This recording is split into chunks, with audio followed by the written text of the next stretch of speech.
महाराष्ट्र और झारखंड के सियासी तूफान के एक तरह से थमते ही राजधानी दिल्ली में सोमवार को सियासी पारा अचानक से ऊपर चढ़ गया। आम आदमी पार्टी यानी आप के वरिष्ठ नेता और दिल्ली सरकार के पूर्व मंत्री कैलाश गहलोत भारतीय जनता पार्टी में शामिल हो गए। चूंकि दिल्ली की राजनीति में बड़ा चेहरा बन चुके गहलोत जब भाजपा में शामिल हुए तो सियासी गलियारे में गहमा गहमी और चर्चा शुरू होनी थी। अटकलबाजी का बाजार भी गर्म हो गया। गहलोत ने केजरीवाल और आप का साथ क्यों छोड़ा, इसके कारण भी उन्होंने गिनाए। गहलोत ने कहा कि दिल्ली सरकार जनता से किए हुए वादों को पूरा नहीं कर रही थी। आए दिन हर छोटी बड़ी बात को लेकर वह केंद्र सरकार से उलझ रही थी। इसकी वजह से योजनाएं नहीं लागू हो पा रही थीं और विकास का काम रुक गया था। यही नहीं, अरविंद केजरीवाल के आवास की मरम्मत मामले में हुई पार्टी की फजीहत से भी वह आहत थे। उनका कहना है कि आप समझौते वाली पार्टी हो गई थी और उसका नैतिक पतन हो गया था। इन सब बातों से उनका आपसे मोह भंग हो गया था। सुनिए खुद गहलोत क्या कह रहे हैं। और लगातार दिल्ली वासियों की सेवा करने के मकसद से मैं जुड़ा पार्टी में। राजनीति करने का मेरा और कोई मकसद नहीं था, लेकिन केवल अगर कोई मकसद था तो सिर्फ लोगों की सेवा करना और दिल्ली का हम किस प्रकार से विकास कर सकें, उस मकसद के लिए हम जुड़े। लेकिन जब अपनी आंखों के सामने अगर जिन वैल्यूज के लिए हम इकट्ठा आए, जिन वैल्यूज के लिए आम आदमी पार्टी ज्वाइन की, अगर वो बिल्कुल कॉम्प्रोमाइज्ड होते हुए अगर देखने को मिली तो फिर कहीं ना कहीं पीड़ा।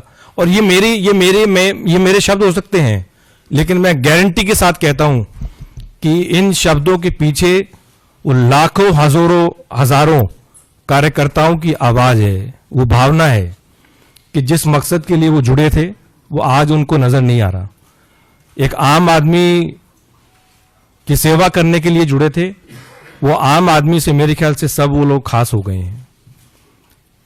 मैंने अपने पत्र के माध्यम से जो किन कारणों से मैं आम आदमी पार्टी छोड़ी, आप छोड़ने की वजह गहलोत की जुबान से आपने सुन ली। अब आपको मीडिया में चल रही इनसाइड स्टोरी और पर्दे के पीछे की कहानी बताते हैं, जिसकी वजह से गहलोत ने केजरीवाल से किनारा किया। आप और केजरीवाल से गहलोत की दूरी अचानक से नहीं बनी, बल्कि इसकी पटकथा लंबे समय से तैयार हो रही थी। इसमें कोई दो राय नहीं कि मनीष सिसोदिया के जेल जाने के बाद गहलोत उन चुनिंदा लोगों में शामिल थे जिस पर केजरीवाल आंख मूंद कर भरोसा करते थे।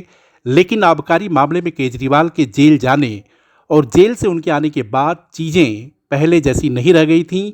आप में हुए बदलाव के बाद न तो गहलोत खुद को सहज पा रहे थे और न ही केजरीवाल को उन पर पहले जैसा भरोसा ही रह गया था।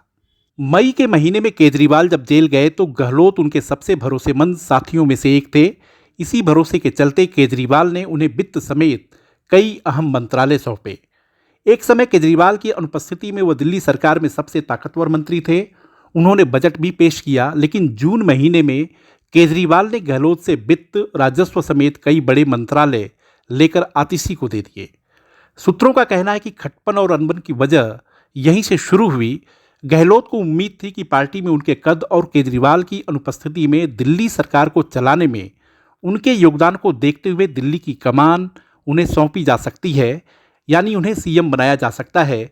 लेकिन यहाँ भी केजरीवाल ने उन्हें झटका दे दिया। गहलोत की जगह आतिशी मुख्यमंत्री बन गई। केजरीवाल के इस कदम ने गहलोत की नाराजगी को और बढ़ा दिया। हालांकि गहलोत ने कभी अपनी नाराजगी जाहिर नहीं होने दी। वह इतना चुप रहे कि इस्तीफा देने और भाजपा में शामिल होने जा रहे हैं, इसकी भनक किसी को नहीं लगने दी। रिपोर्टों के मुताबिक 15 अगस्त के बाद गहलोत पर आपका भरोसा कम हो गया था और उन पर शक शुबहा गहरा गया था। इसकी भी एक वजह थी। दरअसल केजरीवाल ने जेल से एलजी को लेटर लिखकर 15 अगस्त पर आतिशी को तिरंगा फहराने की इजाज़त देने की मांग की, लेकिन एलजी ने तिरंगा फहराने का मौका गहलोत को दे दिया। यही नहीं, दिल्ली सरकार के मंत्रियों का एलजी के साथ जहां 36 का आंकड़ा और टकराव रहता था, वहीं गहलोत की एलजी के साथ बनती थी। वह एलजी से अपना काम करा लेते थे। वह कभी भी आपके बाकी नेताओं की तरह मुखर होकर एलजी या केंद्र सरकार की आलोचना करते भी नजर नहीं आए। एलजी के साथ गहलोत की यह नज़दीकी भी केजरीवाल और आम आदमी पार्टी को नागवार गुजरी। जो भी हो, आपके साथ गहलोत की पारी का द एंड हो गया है, लेकिन जानकार मानते हैं कि इसका असर दिल्ली विधानसभा चुनाव में देखने को मिलेगा। गहलोत जाट समुदाय से आते हैं, वो 2 बार के विधायक, पूर्व मंत्री हैं। दिल्ली के बाहरी इलाकों में जाट समुदाय की तादाद अच्छी खासी है और यह वोट बैंक कई सीटों की जीत और हार तय करने में बड़ी भूमिका निभाता है। जाहिर है कि गहलोत के आने से भाजपा मजबूत हुई है। गहलोत के रूप में उसने आप में एक बड़ी सेंधमारी की है। दिल्ली में चुनाव फरवरी के महीने में होना है। ऐसे में महाराष्ट्र और झारखंड के बाद भाजपा पूरी तरह से मिशन दिल्ली में जुट जाएगी। दिल्ली में जीत की अपनी कसक पूरी करने के लिए भाजपा जहां कई तरह के तिकड़म और सियासी बिसात बिछाएगी, तो वहीं केजरीवाल सत्ता में वापसी के लिए अपना पूरा दमखम लगाएंगे। कुल मिलाकर दिल्ली के दंगल की शुरुआत एक तरह से हो गई है। आने वाले दिनों में दिल्ली में शह और मात का खेल जारी रहेगा। हमारे इस वीडियो को लाइक, शेयर और चैनल को सब्सक्राइब जरूर करें। धन्यवाद।